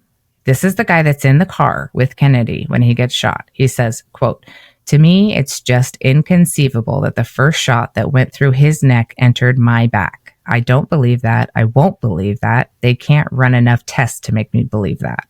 Yeah. I mean, that guy was there. Right? I think he would have something to say about it. Yeah. Right? He was there. He got shot 3 times. The guy knows something about something. He was very adamant that he was there. He said they cannot run enough tests to make me believe that. Yeah. So then on September 24th of 1964 is when the Warren Commission presented their findings to the president. So they come in and say, quote, "We concluded that in the absence of solid evidence, there was no second gunman." Yeah. I beg to differ. I beg to differ. Agree to disagree. Exactly. So then, as you know, to wrap this part up, the photos and the X-rays that you see from the autopsy are wildly different from what the Parkland doctors had to say, and even some of the medical staff that were present at Bethesda disagreed with what these X-rays and what these autopsy findings were. Yeah. And so the Parkland doctors, they tried to speak up. They tried to say these photos do not reflect what the president's body looked like while he was in our possession. This does not reflect. I mean, they were being very nice about it because you don't really want to fight with the military, right? Yeah. You don't want to get. They knew that there was nothing that they could do about it, but they wanted it noted that this is not what his body looked like. So this Dr. Michael Perry, who was the attending physician at Parkland, he puts, and I quote, "I noted the wound when I came in the room, which is at the right posterior portion of the head." And then the autopsy photographer, whose name was Floyd Reiby, he says, "The 2 pictures that I've seen that you've shown me are supposedly from the archives are not what I saw that night. Now, I don't know where those pictures came from. So he's saying, I don't know where these autopsy pictures came from, but I did the autopsy photos, and this is not what I saw. Wow. So even the guy that was the autopsy photographer is coming out and saying something is different here. So but I want you to look at this dude's nobody ear listens. Real quick. Look at this dude's ear. So a lot of people say that this has to be JFK, blah, blah, blah. You guys are dumb on the internet for thinking that this would be anything other than JFK. Okay, wait. Disclaimer. Ear. This is where we get into a little bit of the section of it can't be proven. Okay. So these are speculation, but if we're putting on our what makes the most sense cap, this stuff actually does make a lot of sense. So don't dismiss it just because it's a conspiracy theory. However, this is more the conspiracy side of things and less of the provable things. But it's very compelling. So, Rick, go. Off to the races. So if you look at this guy's ear and his neck, you'll see that it just kind of looks weird. Can you see that, Kristen? How it looks like his face has actually been pulled back. It does, yeah. Over his ear right there. Right. And then if you look at his neck, there's a very distinct line going right here where it looks like, and it goes up underneath his neck or underneath his ear right there. It almost looks like a natural neck fold, but if you look closely at it, it's not. It's not a natural neck fold. Very tightly pulled back right here in the neck. Whereas it looks like down here, the neck is a little more loose. Right. This actually doesn't look This is what a facelift looks like. Yeah. For the record, back in the day, this is how they used to do facelifts, is they look just like this. So it looks like they tightened this face and that this ear is actually pulled, or the skin of his face is actually pulled over his ear right here. Up here at his hairline, you'll also notice it looks like a facelift because there's this distinct line up here and it looks like this has all been pulled back. So that's all very interesting, right? It doesn't prove anything other than the fact that it's very weird. It looks like that John Kennedy has had a facelift. He doesn't have any indication that ever happened. And this little flap of skin in his ear looks like it's not attached. Yeah, it looks like it's barely attached to anything. Right. It doesn't, that's not how, and normally when you're not laying on your back like this on an autopsy table and you're upright, that area doesn't look like that. Yeah, it's super weird. Yeah, it's a very strange. And if you can't see the picture, look up the official autopsy pictures and you'll be able to find it. So this guy, John Melvin Liggett, happens to be a mortician. He not only is he a mortician, a lot of people believe that he was a CIA mortician. This guy he worked in Dallas and he would fly in and out of Dallas all the time to Louisiana, to all different places to do his work. And what was his work? Well, basically it was plastic surgery on cadavers. On the dead. Right. So he was very, very well known for this. Like if there was a celebrity that got whatever and they wanted to make them look perfect again, this is the guy you call because he was really good at his job. Yeah.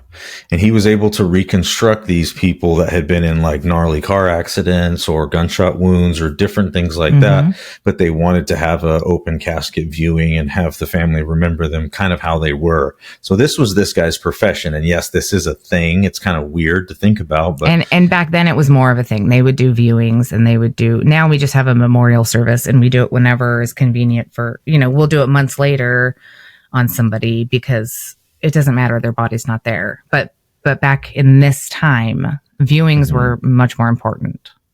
So this guy, John Melvin Liggett, he's got a wife and he's got kids. He lives a normal life, but he also has this kind of double life back and forth. If you look this guy up, you'll find a lot more information on him. He was actually arrested for murdering somebody that was connected to LBJ.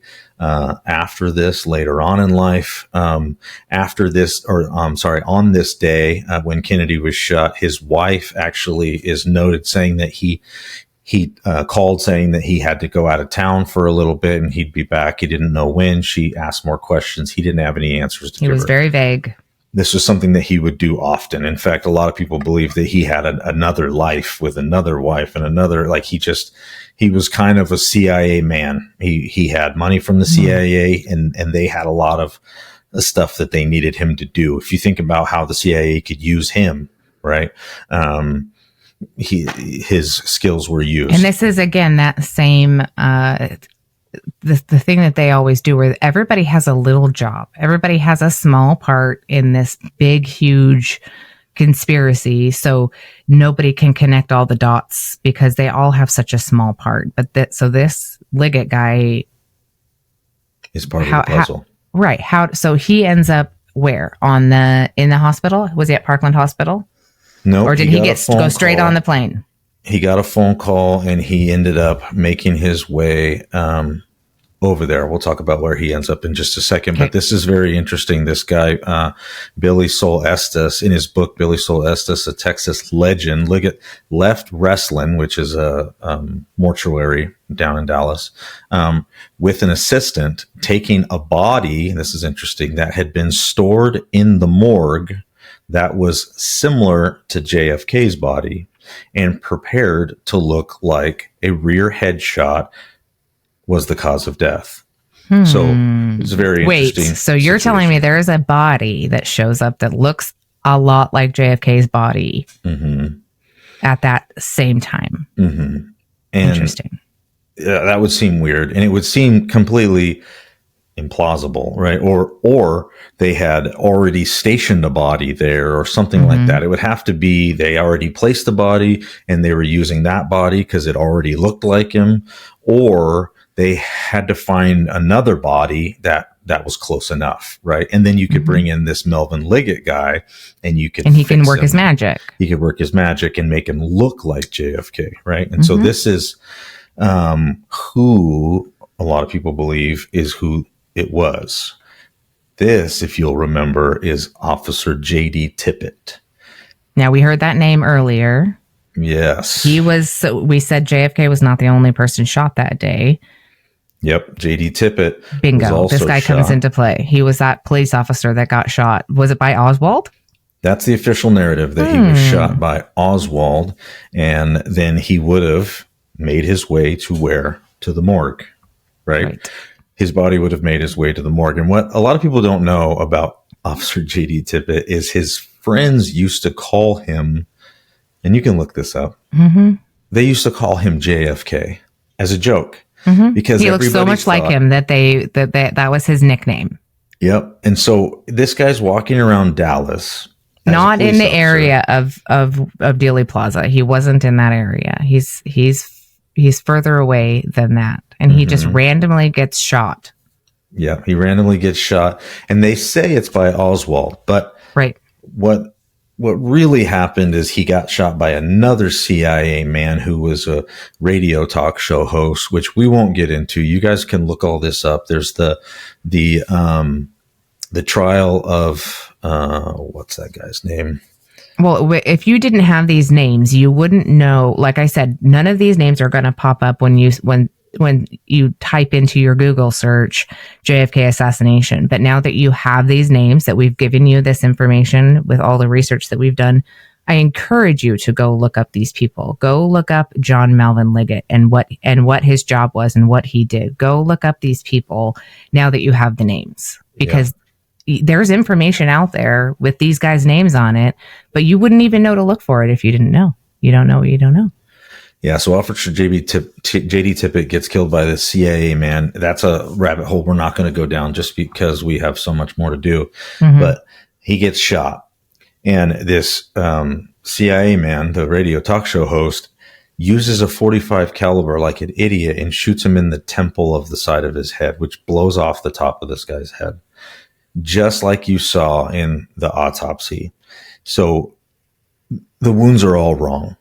This is not what he was supposed to do. Now, J.D. Tippit, if you go through his autopsy, you'll find he had the same gunshot wounds that the president had, because after he shot him in the head, he gave him the same gunshot wounds that he needed in order to make the bodies match. In order to make the assassination from where they said it was happening to make it work.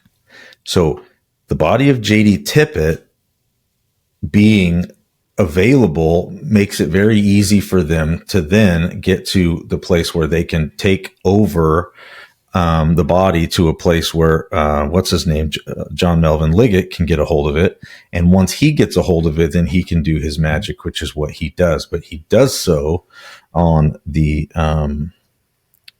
what's it called? Air Force 2. I find it very strange that a police officer that is nicknamed JFK because he looks so much like him happens to get shot on the exact same day in the exact same town that JFK gets shot in. Like, that's weird enough as it is. But then you find out that this Tippit guy, he calls home from the morgue and says, I'm going to do this whatever somewhere else. And he leaves that morgue with an assistant and a body. Yeah. That doesn't make any sense. And what did his body leave that morgue in? In a case that looks a lot like the ones that came from Vietnam. What? Yeah. So a basic shipping, basically a shipping casket. Looks a lot like the one that I showed you earlier. So you've got JFK, who's supposedly in this mahogany, beautiful container, and then you've got this Tippit in the shipping casket. Correct. So 2 bodies, 2 caskets. So I put some pictures on here. This is the work of a guy by the name, I think it's Robert D. Morningstar. This was in 1996. He started doing a lot of this work and putting a lot of this Tippit and JFK information together. And so these are some comparisons that he put together. This is not my work, and it's copyrighted by him, and it's all there on the bottom for you to see. But if you take the side by side of JFK and Tippit, it is shocking how close they look. But you look at his eyebrows. Obviously, his eyebrows are way bushier. His hairline's a little higher. You'll notice he has a little bit more of kind of a widow's peak, and his ears kind of hang out a little bit more. But this is the part I want you to pay attention to, is this loop of his ear here. At the bottom of his ear, he has a disconnected loop almost from the bottom of his ear. These are described, and you're born with these. You're either born with a connected or a disconnected lobe. That's so you either have a hanging lobe or you have a connected lobe. That doesn't change. The older you get, it doesn't change. They're either connected or they're not connected. They either hang or they don't hang. That's how earlobes work. In case you've ever wondered. That's how you know the Biden that you're seeing on TV is right. Biden. Anyway, we've heard a lot more talk about earlobes in the last 4 years than So if you look at JFK's earlobe, he has a connected earlobe here. And then if you look at JD Tippit's, his kind of pulls off. He has a hanging lobe, which would help us to understand why this would need to be pulled together here at the bottom of his ear, because his ear would need to be connected if it was JFK, right? Right, because again, that's not something that ever changes post-mortem. None of that. It doesn't. You either have a hanging lobe or you don't. So this would be something that needs to be fixed ASAP, because that's something that people are going to notice, especially people that were very familiar with Kennedy. Yeah. They know whether your family has a hanging lobe or not. So his jawline is similar. Mr. Morningstar was surmising his chin is very similar. His nose is very similar. He's close enough, right? Close enough for, what's his name to do his magic, because we know that he's going to do something. Obviously, he got the call. What did he get the call for? Is he going to do work on JFK? Maybe they're going to try to put JFK back together, but he doesn't go into Air Force One. He is waiting in Air Force Two with the shipping container that we already talked about. He goes over to Air Force Two.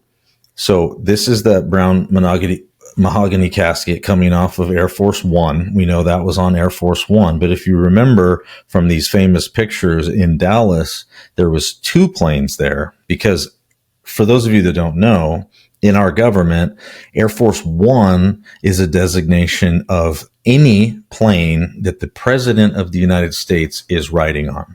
So he could be riding on it's not specific to a plane. It's specific to a person. Right. And so he could be riding in a Cessna, and it would be Air Force One because he's on it. And so the same thing goes with the vice president. They ride on Air Force Two. They typically, and this is another reason why that Biden's not the real president, because him and Kamala keep getting off the same plane. But anyway, they usually don't ride on the same plane because of these type of incidents, right? Where if you lose the president in a plane crash or in a missile downing or whatever happens on Air Force One, then you have the backup of Air Force Two. They can divert, and now you still have a president of the United States. They don't even typically leave the airstrip at the same time. They stagger them on purpose. Like there's a protocol for all of this, guys. Yep. So the fact that the Air Force One and Air Force Two, and you've got this Liggett guy going onto Air Force Two with this other casket is weird. It's weird, guys, right? Am I the only one that no? So this is where Liggett ends up with that other casket. And for those of you that don't know, or you haven't done all the research and everything like that, Air Force One is where this famous picture was taken, where LBJ is sworn in as the official president of the United States. And this is protocol. This is what happens. And so you can see a distraught, gosh, what's her name? I just lost her name. Jackie Kennedy standing next to him. And to me, she looks like this is really happening. She looks disgusted almost, or I don't know. She just looks like, why am I being pulled in here for a photo op when my husband just died?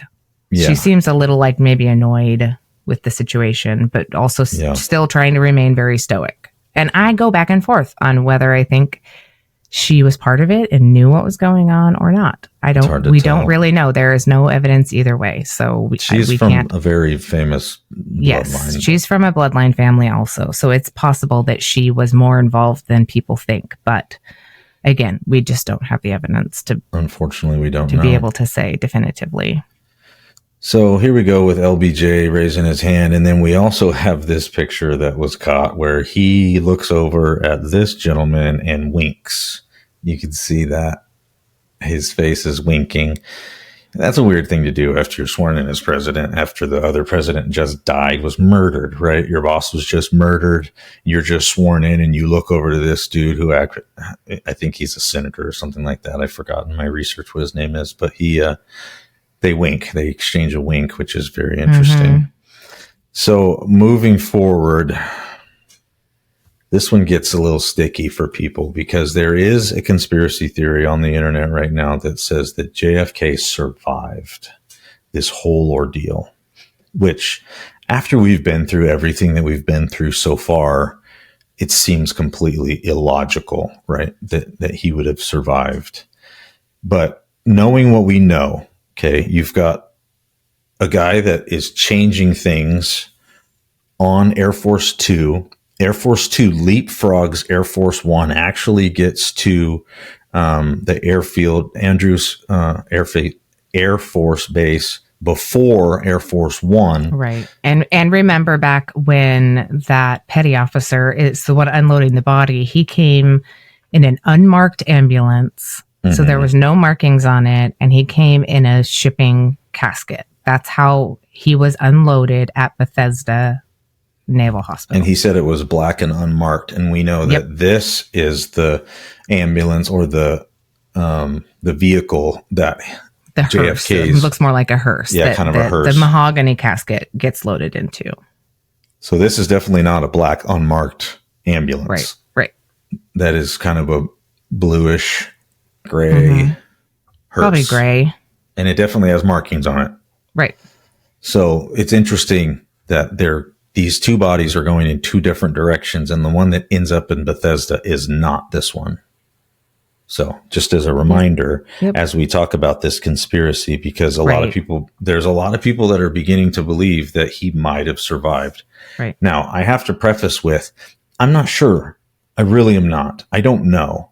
But people have done a lot of work into this. And so I just want to show you. I want to give you all the information so that and then you guys decide, because some of this stuff and the conspiracy theory portion of this, like we said, there is no definitive proof either way. But it's a theory to entertain because it goes back to that same concept we've talked about many times. If they're willing to lie about this, what else are they willing to lie about? And you got to remember who you're listening to right now. You're in the fringy space right now, and nothing is off limits. And so we're going to go over this just because it's what came up as we were going through our research, and we want you to have all the information. Mm-hmm. So with that, I'm going to show you a couple pictures of this gentleman here. So this gentleman's name is Russell Pickett, and he's a sweet looking old man. Mm-hmm. He did kind of this photo shoot because he was invited to the 75th anniversary of D-Day, Normandy, right? The invasion of Normandy. It was in Normandy, France, and he was asked to be there. He was a veteran, and he was kind of an honorary guest. Many honorary guests get to go to these type of things on something called, what is that? Angel Flight? Angel Flights, I think. Yeah. It's a really cool organization where they'll pick up these veterans and let them go do these cool things.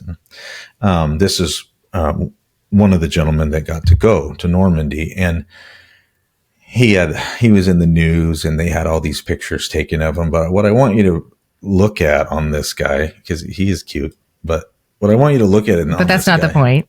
Yeah. I love old people, by the way, for those of you that don't know. He does. He has something going on the right side of his face, as you can see. He's got kind of a droopy eye, and his face is kind of sagging. Now, one can say maybe he had Bell's palsy in his life. Or a stroke. Or something like that.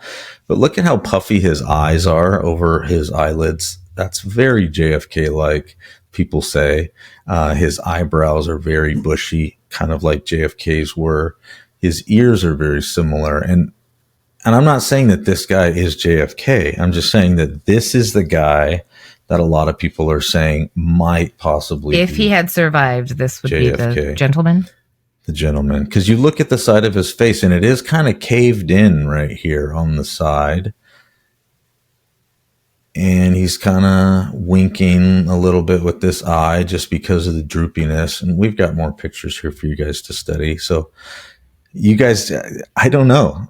I just want, this is kind of the fun part, the end of this whole series that we're doing. And if we're going to talk about fringy things, this is a fun one to do. So look at his and give us your opinion here. Yeah. His wrinkle lines are very interesting on how they formed, right? Because wrinkle lines form very specifically. So you see JFK's wrinkle lines here. And if you're not watching this on Spotify or YouTube, you guys need to check it out because it's very interesting. But look at his eyes. Look at how they're very similar. His teeth. Now, some people say, well, it can't be him because look at his teeth in 1960. Well, yeah. I'm like, well, his teeth in 1960 are going to be a lot different than this gentleman's. I bet this guy's teeth looked a lot more like this in 1960 as well. They get worn down over time and they get discolored, right? But his nose is very interesting to me. If you look at this distinct shape of this nose, it's very hard to mimic a nose like that. I mean, look at that. It's very similar. Now, again, I'm not saying that this is him. I'm just saying, what do you guys think? Because this is what the internet's saying that this guy might be. And then they also say it's very interesting that he is awarded or singled out by President Trump. President Trump happened to be there that day, gave a speech, and then walked over and shake this gentleman's hand. Well, and a little backstory with Trump and JFK's son. Junior. Right. Okay. So they were very close, correct? Very close. They were like really good friends. Yeah. And another thing that is out of the ordinary for Trump is that he doesn't typically go up to people and embrace them. He might high five somebody or fist bump somebody or, but this was a very different show of affection, I guess. But if this is your best friend's dad, that would make more sense. Yeah. If he knew something that we didn't know, right? This could have been a very interesting statement. Yeah. If you will. If what we're saying the internet thinks is true, it might be interesting to note that his face, somebody did this rendering of kind of jumping the faces over, like getting a little bit older, aging it. Mm-hmm. And I mean, it's compelling. Don't get me wrong. It's compelling. I'm not saying 100%, and nobody hopefully thinks that I'm saying that. But it is interesting. And I wanted to provide these pictures for you guys so you can see what people are saying on the internet. So that would mean that he survived. So what does that look like, right? If you've got brain matter coming out of his head, we all saw him got shot in the head. That would mean that there would have to be extensive reconstruction, maybe even otherworldly or some type of technology that we have no idea about that would be able to help bring him back from that type of trauma. I don't know. It's very hard for people to believe this portion. It's hard for me to believe, I'll be honest. Yeah. And me too. I'm kind of like, I don't know. Especially after all the pictures and everything that we've seen. But we know that guy, that mortician was involved, right? Mm-hmm. Obviously, we have the eyewitness testimony of his wife, and they didn't even like each other. She didn't like him. She didn't have any reason to lie for him. Right. And what we didn't mention was they actually left town. Once he got home, he came home disheveled, all like worried and looking over his shoulder. He was very paranoid when he came home. Yeah. His wife, Lois, and his 2 stepdaughters, and they left Dallas, and they went and they were hopping from place to place for a while. And she also mentions, Lois, his wife, that when he saw Jack Ruby shoot Oswald on TV, he mentioned that he was relieved. We can relax now, basically, is what he said. So that means his story, their story has been bought, basically. Yeah, it was basically cemented. Okay, game over. Yeah. And he was able to. Because for a while, I think at the beginning, they probably, this is such a big cover up. They probably, a lot of these pieces of the puzzle didn't really know how, because they didn't have the whole puzzle. They probably didn't know how it was all going to work out. But they were able to pull it off. Yep. So I just wanted to show this last one. This is JFK's gravesite at Arlington Cemetery. I've actually been there. If you've never been to Arlington, it's very cool, and you guys should go there and check that out and give homage to all of those that have laid down their lives for this country. It's just something to see in your lifetime. But here's his, and this is the eternal flame. So this is an eternal flame that never goes out. And from an aerial view of his gravesite is pretty cool. So nothing to see here. Anyway, moving on. So that's about it for this series, right? What? What did you see? This is one of the things that we don't always see. But we love each other, and guess what? You cannot agree with something. Mm-hmm. That's what's so cool about this. Still be okay. That's what's so cool about this podcast and about the things that we're doing nowadays is people are coming together and being able to exchange and discourse without yelling and fighting with each other. People are, if you want to use the word evolving, I'll use it. I know that evolution doesn't exist, but I know that people evolve, people change, things change. And I think a lot of the world is really coming to grips with the fact that we don't have to fight with each other. We don't have to yell at each other.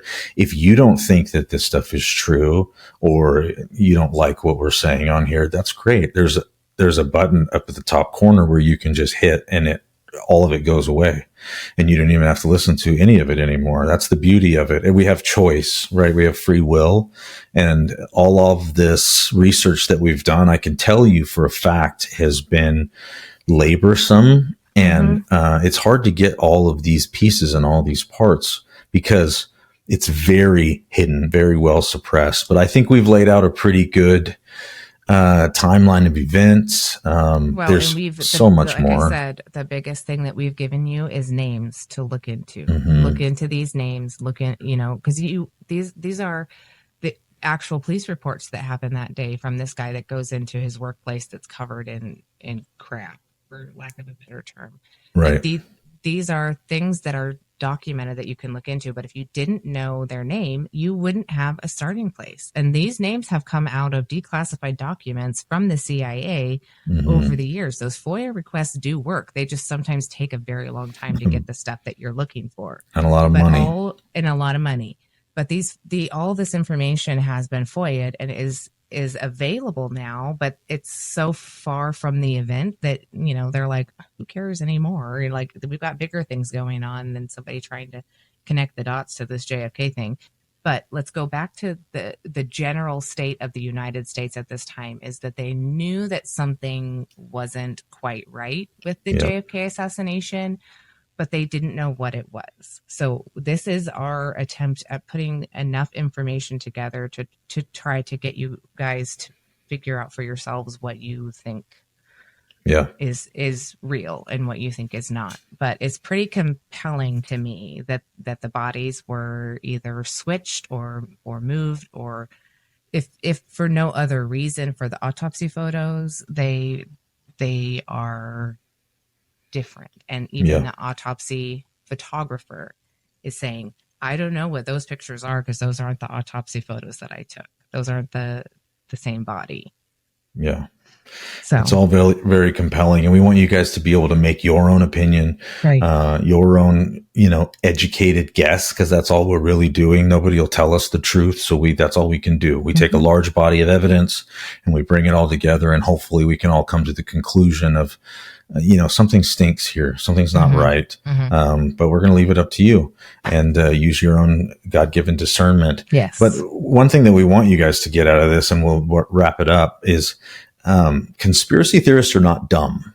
And this is one thing that a lot of people like to say is, oh, you're just one of those stupid conspiracy theorists. Let me tell you something about conspiracy. They're not dumb. There are a lot of things, but they're not dumb. The amount of research and effort and digging that went into this, and I'm not talking about us, I'm talking about the conspiracy theorists that have been doing this for 60 years, digging into this. They haven't given up. They just keep digging and keep digging and keep digging. And if you think finding stuff. Yeah, if you think a conspiracy theorist is dumb or lazy, you got another thing coming. Because let's remember that the term conspiracy theorist was brought to us by your friendly neighborhood CIA agents. So they had those trigger words that we've talked about a million times, and conspiracy theorist is one of them. So in because we've been doing this now this is a long series and this is a long episode. So I think we've given all the information we can give. Rick, what is our next series going to be? Oh, snap. Dun, dun, dun. Here we go. So we're gonna leave our false flag series. We hope you guys enjoyed it. We know that it was a labor of love, and we're so glad that we got to do that for you guys. And we're so glad that, more importantly, that you guys are receiving it well and you guys like it. And so we're going to continue in this vein. We're going to still do our interviews and stuff like that. Obviously we love to pepper those things in there and love having conversations with very unique and interesting people, that have a lot to say. But we also want to dig into things that matter to us and that matter to you. We've got a lot of emails and a lot of things that have asked us things about religion and how are we so convinced in our beliefs and the things that we know to be true. Like when we say the Bible is the word of God and that is the truth, and that is the truth that we stand on. There's a certain amount of certainty that we stand on when we say that. And some people that's confusing too, because they may not have done the research or know the things that we know. And that doesn't mean that we're better than other people. That just means we need to all come to the place of talking about these things. And we've been asked the question. And so we're going to provide you guys with an opportunity to learn more, not only about Christianity, but to learn more about all of the world religions and cults. And so we're going to pick a few. Obviously, there's way too many to go through all of them. The next 10 years doing, but we're gonna focus on kind of some of the world religions primarily, and then from that, some of the more cultish type religions that have cropped up, because a lot of times you have this religion, Mormonism or Jehovah's Witness or whatever it is, and then you get these like factions that defect and start their own Yeah. more of a cultish type. So it's going to be kind of a world religion / cult series that we're going to go through. Yeah, and we hope you guys enjoy it, and you're going to look forward to it, because we're going to put a lot of work and research into it, because we know that's what you guys deserve, and that's what we want. We want you guys to have the assurance that if you are a Christian, that there is assurance in that. There is assurance that the Bible is true. There is assurance that Jesus is who he says he is. And it isn't just us guessing or having guesswork. We're talking about if you look at millennia. The historical documentation that goes alongside some of these other religions, they don't add up. They don't add up the same way that this stuff adds up with the life of Jesus and some of this stuff. And then we have things like the Dead Sea Scrolls that are found that essentially back up everything that the Bible has written in it. There's like full books of the Bible that they found in these Dead Sea Scrolls that is like almost exactly what is in our current Bible. So we know that historically this stuff is accurate, but we'll get into all of that stuff. A lot more. So you guys stay tuned for that. We're so glad that you guys stick around. Yeah. Don't forget to like, subscribe, share, all of those things that we love from you guys, because it helps with the algorithm. People aren't going to find these things if we're not sharing them and throwing them out into the social media spheres. And we've had a lot of trouble with people not that I didn't get a notification that you had a new episode or whatever. So they get on and check and on both Apple and Spotify, less on Spotify, more on Apple. But the algorithm or whatever it is unfollowing our show for you. So you don't have to unfollow us. It'll do it for you. So go on every so often and just make sure you're still following us, because apparently that's a thing. We've heard it from many people, many fans out there. So anything to stop the message, but can't stop, won't stop. You're over the target. We've said that before, right? If they're That's trying right. to silence us. If they're taking our stuff down on YouTube, they're taking our stuff down on Instagram, then you know that you're saying something that they don't want you to be saying. So that's right. It's a blessing and a curse.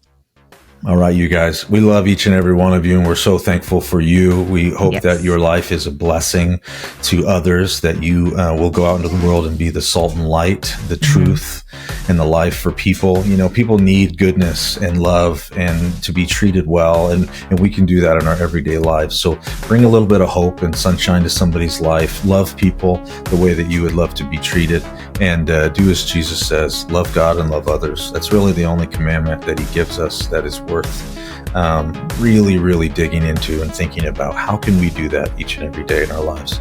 But with that, we're going to get out of here. We love you guys, and we'll talk to you on the next one. Bye.